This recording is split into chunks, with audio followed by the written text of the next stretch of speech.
بسم الله. السلام عليكم ورحمة الله وبركاته. وادين سلامة دمانتين ميل كستو جوجتين وحيدين ليهاي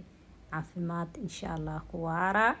سو دوادا مادام إداوتين وحن كسي جعلان لها إنا لايك إنسارتين إنا سو دويسين إنا شير قريسين نوا أمات سنتهين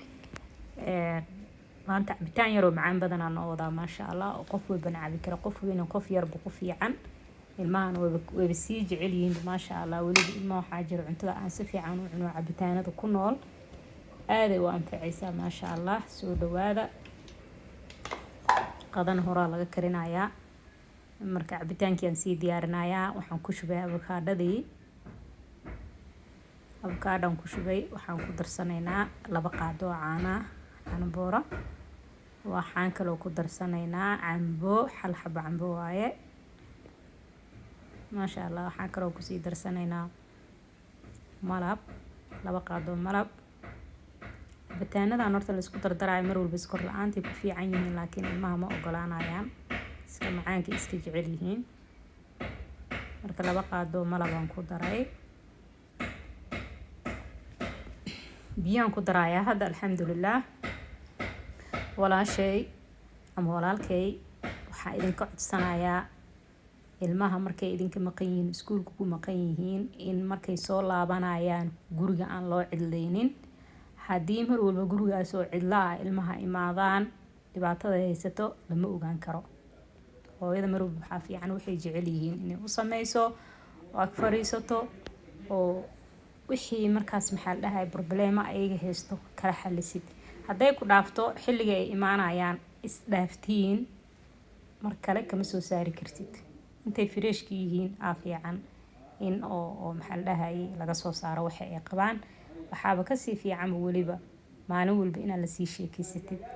oo dhahday hayay shalay maxaa sameysay maanta maxaa sameysay maxaa iskuulka sidoo ahaa waxa soo dhan hada adiga dhihin oo waraysi la sameeyay cabitaanka aad u macaan maasha Allah yaa ana idin dhadhamiyay hadaan waraysi la sameeynin ilmahaas waxa laga yaabaa inay wax badan ka qariyaan ama dib badan qarsadaan adduunku iska xumaaday dadkii way xumaadeen sidii hore ma aha marka mar walba ina guriga u cidlaysid ma ahan ina ka warqabtid waaye wajiyadooda ina fiirisid ilmaha hada isbartid ina maalin walba la sheekeysatid oo dhibaatadooda kala sheekeysatid waxa dareemi kartaa xitaa markuu imaado wajigiisa wax ku qoran ogaan kartaa haday farxad ku qoran tahay haday murugo ka muuqato dhowr waxas dhan waa ogaan kartaa laakiin ka waran hadii hooyada saakisa u baxday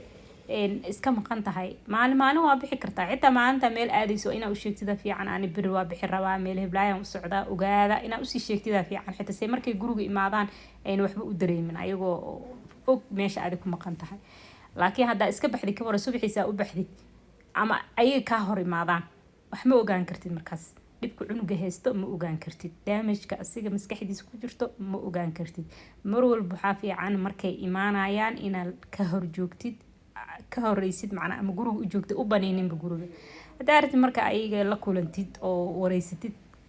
kadib waa ka tagay maxaa wareysan nus saac oo ku filan tahay nus saac inta wajiyadooda ka akhrisanaysid waa ilmaha qaar waxa jira xitaa waxyaabo lagu soo sameeyo qarsadaan waxa jira wax kasta dhici karo hadaadan la sheekeysanin cunugaaga maanta dhihin haye maxaa jiro shalay maxaa jiro maanta maxaa soo aragtay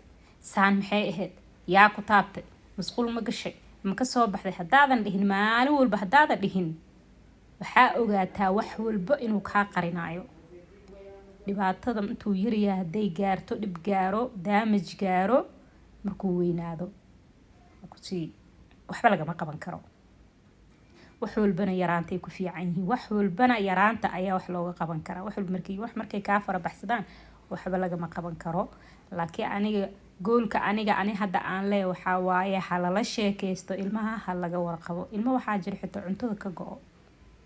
ilmaha adoo kala waay nafley waa adba marka ka soo qaad marka problem ku haysta ama dib ku haysto cuntada waa ka go'aysaa ayagana saasoo kala waay dibkooda waliba ayaga cid ay u bandhiganaa u sheegan kara malahan adigii dhashay hada ka soo saari weysid ama wajigiisa ka akhrisan weysid cid kale oo dareemaysa ama fahmaysa ma jirto adaa fahmi karo adigana maxaa ku fahmi